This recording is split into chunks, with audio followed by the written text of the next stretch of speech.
Hello बच्चों, चलिए प्रश्न को समझते हैं। समान चुंबकीय आघूर्ण एम वाली दो सर्वसमपतली जड़ चुंबकों को संपर्क में चित्रानुसार रखा जाता है। निकाय का चुंबकीय आघूर्ण ज्ञात कीजिए। मुख्य अवधारणा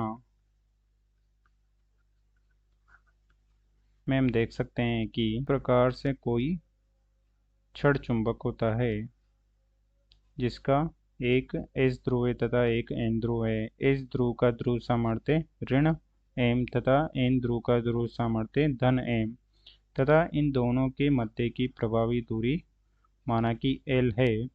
तो इस छड़ चुंबक का चुंबकीय आघूर्ण एम हो जाता है एक ध्रुव का ध्रुव सामर्थ्य गुणा उन दोनों ध्रुवों के मध्य की प्रभावी दूरी एल तथा इसकी दिशा हो जाती है एस से एन की ओर, एस ध्रुव से एन ध्रुव की ओर। इस प्रकार से किसी छड़ चुंबक का चुंबकीय आघूर्ण ज्ञात किया जा सकता है।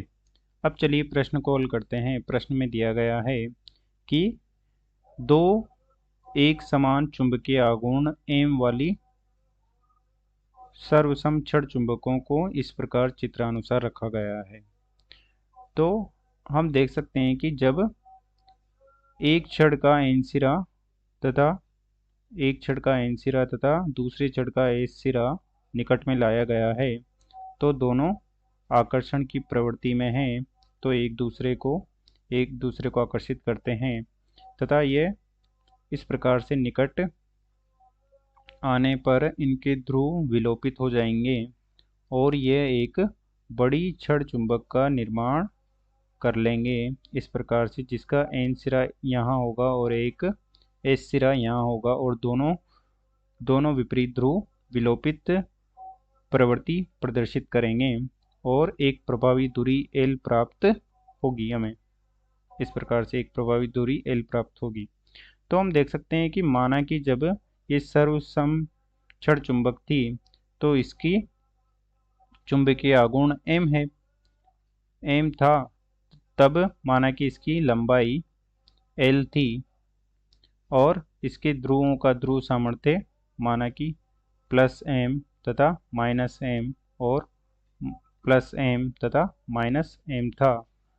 और बाद में जब इन्हें संपर्क में रख दिया गया तो उनके ध्रुवों का ध्रुव सामर्थ्य तो प्लस एम ही रहेगा, अर्थात ध्रुवों का ध्रुव सामर्थ्य परिवर्तित नहीं होगा, परंतु उन ध्रुवों के मध्य की दूरी एल परिवर्तित हो जाएगी, जो कि कैपिटल एल बराबर हो जाएगा एल प्लस एल।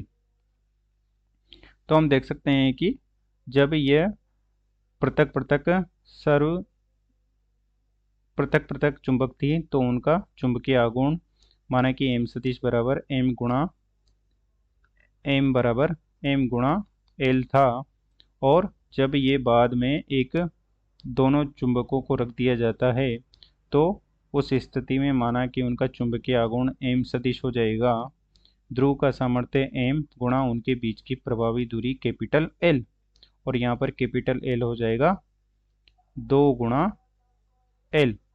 और प्रारंभिक स्थिति में हमें चुंबकीय आघूर्ण है एम गुणा एल, तो यहाँ से हम लिख सकते हैं कि नई स्थिति में चुंबकीय आघूर्ण हो जाएगा एम बराबर 2 गुणा कैपिटल एम। अतः दो छड़ चुंबकों को इस प्रकार रखने पर उनका चुंबकीय आघूर्ण एम डैश प्रारंभिक स्थिति की चुंबकीय आघूर्ण का 2 गुना हो जाता है।